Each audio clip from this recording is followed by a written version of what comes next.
Marco's one of those competitors that I don't like to criticize for this reason. It's never because of a lack of focus. Like, I really don't think the easiest criticism to offer is someone who you think just didn't focus enough, right? Who wasn't plugged into the task at hand, who for whatever reason wasn't. I don't ever feel that Marco is someone that falls into that category. The tough thing is when you criticize and wonder, like, maybe he's just not that good, or maybe he doesn't have the ability to do it. And Marco's got a really strong track record. But this season has been concerning because we haven't seen the results that we're used to. And we're at a point in the year where if the Mariners are going to pay this off, if they're going to finish with a winning record, if they're going to chase and be in the playoff conversation, Marco needs to not just be better, but be significantly better the second half of the season. That's just the reality of it. Injuries early on. Recently, he became a father for the first time. So there are some factors that you could say, okay, this has been a more difficult year than years past. But you're right. I mean, there's a reason that the Mariners are looking for starting pitching at the trade deadline. And it's not because of what you've gotten out of Chris Flexen, which has been a surprise, or out of Logan Gilbert, which has been really impressive, or out of Yusei Kikuchi, who's finally figuring things out. I mean, this is the guy that you expected going into this year to build off of what he did last season. You didn't do that with Justin Dunn. You didn't do that with Justice Sheffield necessarily. You're hopeful. But this year, you were looking at Marco Gonzales and James Paxton to be your 1 and 2 in no particular order. Paxton gets hurt, and Gonzales just hasn't been Marco Gonzales. It's hard to call Marco a disappointment because this is a guy that has not just survived but thrived with minimal velocity in an era that prizes velocity. It's hard to say, hey, you know what, but Marco Gonzales has been a disappointment. His performance this year has been a disappointment. That's the blunt reality of it. I'm sure he'd tell you that too. I mean, as someone who's that competitive, come on, he must know. You're absolutely right. But that's what makes it hard, right? When you say, you can't, hey, just pull it together, man. He's like, look, dude, yeah, I'm trying. But trust me, I'm trying. Marco has less room for error than other pitchers because of that lower velocity. If he doesn't have his control, you mentioned the injury, the what was it, the strained flexor bundle? Yeah.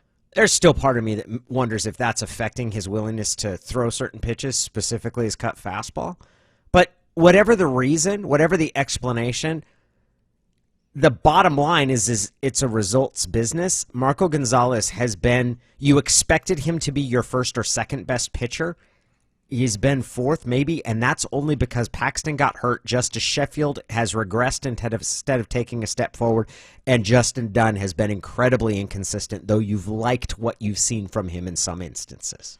All it takes, I think, if you're a lefty that bases so much of your game off of location, is a slight drop in velocity for some guys to eat you up. And the comparison that I would make is Dallas Keuchel. I think that they are very similar as far as their overall games. And Keuchel's a guy that I covered in Houston. And I remember in 2015 he was awesome. He won the Cy Young. But as time wore on, you've seen that velocity diminish. And I mean, when you watched him with the White Sox against the Mariners a couple of weeks ago, the balls that he left out there, I mean, guys crushed him.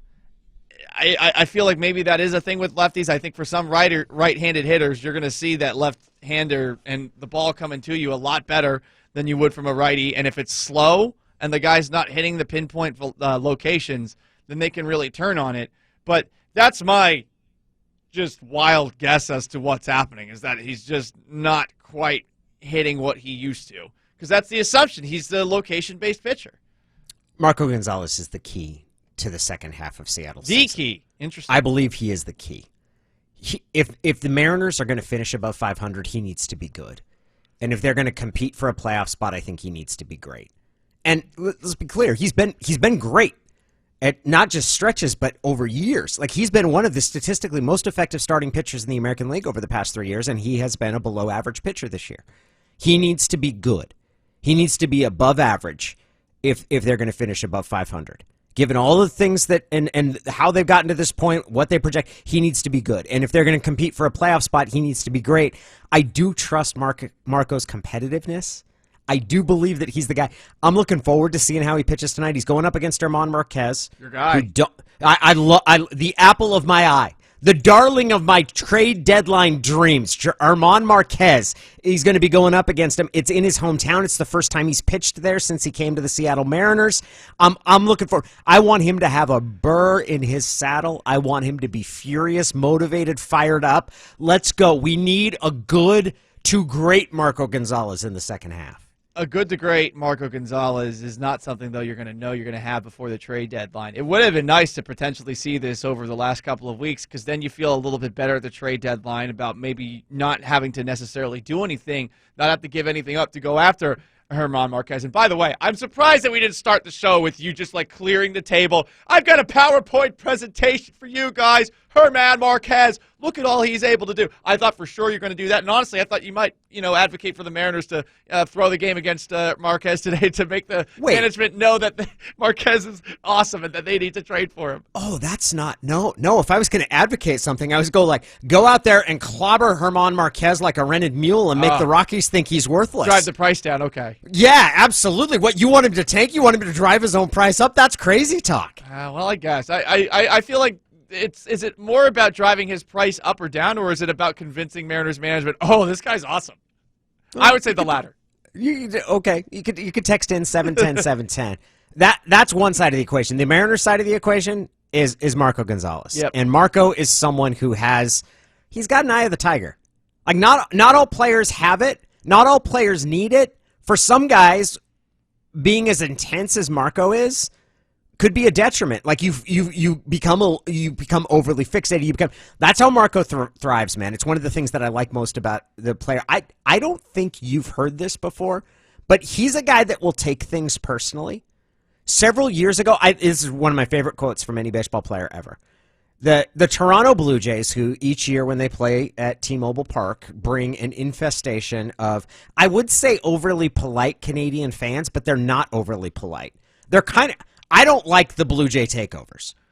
Every year I would make the policy to go to the stadium to be somewhat antagonistic toward Blue Jay fans and just to fly the flag. Yeah, and Marco shared this sentiment to the point we had T-shirts made with the phrase "not on our table," because here was Marco took it kind of personally. I love to hear this.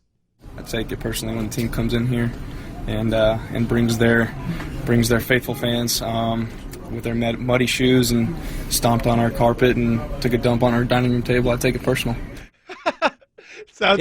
Sounds like Charlie Murphy talking about Rick James coming over. I want that Marco Gonzales on the mound tonight. I want someone who took it personally what happened in the first half of the season, took it personally that he was been described as a disappointment, who absolutely takes that and silences the Rockies and any doubts.